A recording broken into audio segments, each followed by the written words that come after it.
Good evening and thank you so much for continue staying with us and continue watching Kilimo Faida TV. This is Kilimo Mtaani, and the last time you heard B.Kiman as your host together with Jail Liala. And my name is Kihoro and I'm having here my co-host Kihoro. And today our views, we are at Nakuru County, Joro Sub-County and at Njokerio Village. We are going to see a poultry farmer.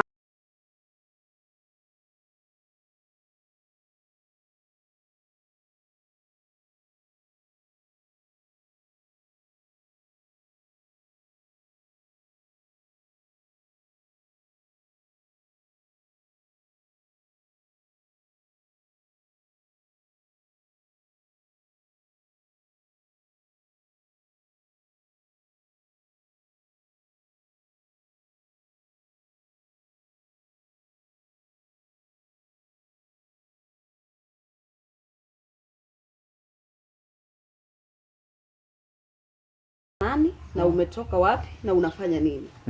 Ukiwa umesimama tu kwa heshima. Okay. Kwa majina naitwa Edith Wangeshi Mwangi. Ninaishi mtaa wa Egerton kule Njokerio. Na mimi nafuga kuku wa nyama na kuku wa mayai. Na ninauza hao kuku kwa butchery ama na wapeleka sokoni.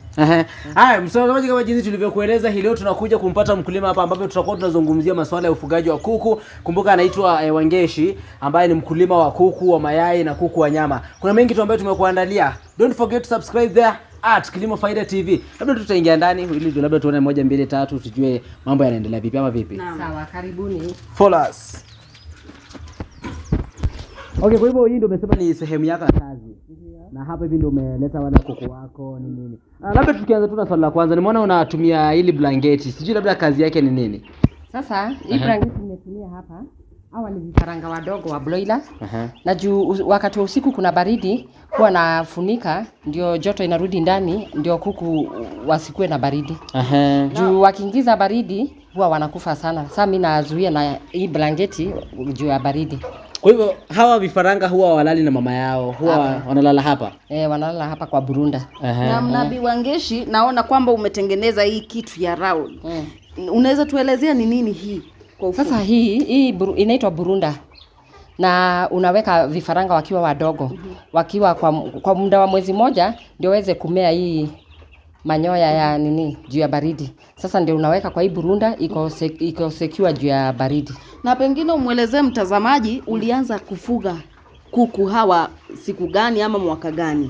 Nilianza hii kazi ya ukulima wa kuku 02. Nimekuwa nikifuga hawa kuku kwa huo mwaka, na nimekuwa nikisupply kwa mabuchari sokoni.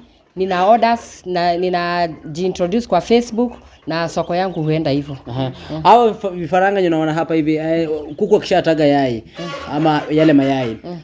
Ni wewe unakuja unaiweka wanakuwa hatched through wenyewe ama ni kuku tu wenyewe wanalalia hadi wakuwe hatched? Sasa hawa kuku, hawa wanyama, hawa tu ninalea na chukua huko kwa mali tunachukua kunaitwa kwa Kenchik, na kuja nao wakiwa siku moja na lea, wakifika muda wa miezi 6 au wiki 6 wanaenda sokoni. Lakini hawa wa kienyeji ninalea kwa muda wa miezi 4.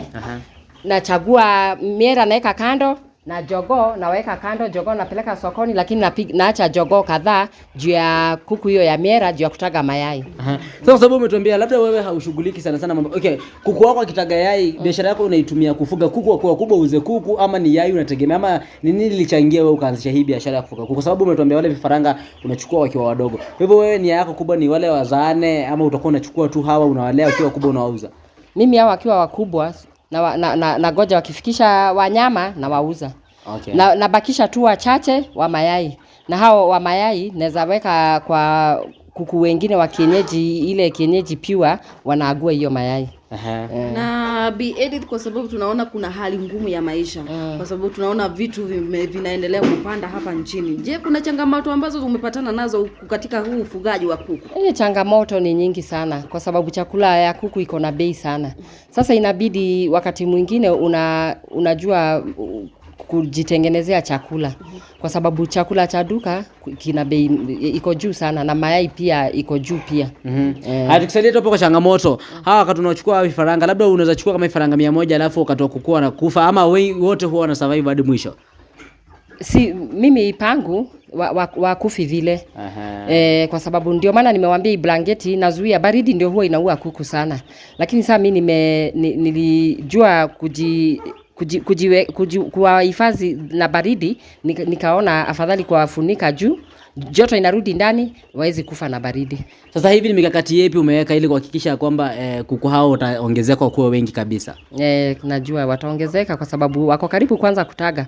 Wamebakisha miezi 2 waanze kutaga mayai. Na mna Edith, kwa pengine umuelezee mtazamaji kwa haraka chakula ambacho unawapa hawa vifaranga hadi wafike hichi kiwango cha kutaga mayai na kuwauza wale jogoo. Okay. Ni mara ya mbele wakiwa 1 day old unaanza na chick mash, unawape kwa muda wa miezi 2. Wakitoka miezi 2 una introduce growers kwa muda wa miezi 2 tena.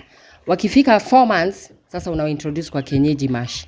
Na pengine huwa unawachaja vaccines. Unawapa vaccines. Vaccines nayo lazima. Unaanza na guboro, unarudi Newcastle, unarudi unapea fowlpox na fall typhoid. Hiyo ni ya kudunga. Ukishape hiyo vaccine yote kuku hawezi kufa. Haya, changamoto zipi umekumbana nazo tangu anza ufugaji wa kuku? Vyakula ni bei kali. Saa zingine market inakuwa chini na chakula ni bei kali. Sasa hiyo kuku inanunuliwa kwa bei kidogo. Sasa ningetaka hata serikali tusaidie, kwa sababu chakula imekuwa bei kali sana, lakini wanatuchukulia mifugo yetu na bei ndogo. Haya, kuku wako unauza kuanzia ukifika kiwango gani ndio unaanza kuuza, na unauza bei gani? Labda ndio wale wanatutazama, labda kama wanaanza kuanza kununua, labda waweza kanunua. Sasa hii kienyeji ikifikisha muda wa miezi 5 na uza kwa 1200 juu imefikisha 3 kgs. Na hiyo kuku ni mzito sana, iko na 3 kgs. Sasa ukipeleka soko, hiyo kuku iko na uzito ya kutoka 1200. Na hawa wanyama unawalea kwa 6 weeks. Na sasa hizo amefikisha kilo 1.2. Na sasa hizo unauza na 480 broiler. Shukrani sana. Karo, unasema vipi? Pengine nimuulize swali ya mwisho. Angetaka kuwashauri aje wakulima ambao wangetaka kuanza hii biashara ya kufuga kuku. Lazima uvumilie. Hii biashara ni ngumu, lakini lazima uvumilie. Ina changamoto pia, lakini lazima uvumilie kwa sababu ya chakula bei kali, na saa zile unapeleka soko, unapata soko saa zingine iko chini. Lakini kama mkulima lazima ungengane. Yote unajua venye utauza kuku wako, na bora wasikupeleke hasara. Ujue umeka bajeti yako venye wamekula wakiwa wadogo hadi wakati wa kuuza. Na pengine unauza kuku wako hapa tu around ama hapa Njokerio peke yake, ama unauza hadi maeneo ya nje? Maeneo ya nje pia ninauza. Nimejiintroduce kwa Facebook. Mimi ni mfugaji wa kuku, na watu wengi wakiniona pale Facebook wanajua mimi ni muuzaji wa kuku. Sasa tunapatana na watu hapo kwa soko Facebook, na ninauza kuku wangu hapo. Vile tumezungumzia hayo masuala ya Facebook, nilikuwa nataka tu kwa wale watazamaji ambao tutazama, ama mteja ambaye anataka labda kukufikia, uambie tu mitandao yako yote unajiita vipi, alafu mwisho kabisa upeane namba yako ya simu. Sawa. Mimi naitwa Edith Wangeshi Mwangi, naishi mtaa wa Egerton. Anasema kwenye mtandao unajiita vipi? Naitwa Edith Wangeshi ama Kangema Poultry Farm. Nambari yako ya simu? 0745 85 86 20. Haya, shukrani sana kwa kuzungumza na kituo chetu cha Kilimo Faida, na tuko kweli tunajua kwamba unafanya kazi nzuri. Kwa wale wote ambao mnaweza taka kujua zaidi kuhusiana na masuala ya kuku, tafuteni Edith hapa hivi aweze kuonyesha mengi. Tumeshukuru sana kwa kuzuru hapa. Labda tu cameraman wetu atakuja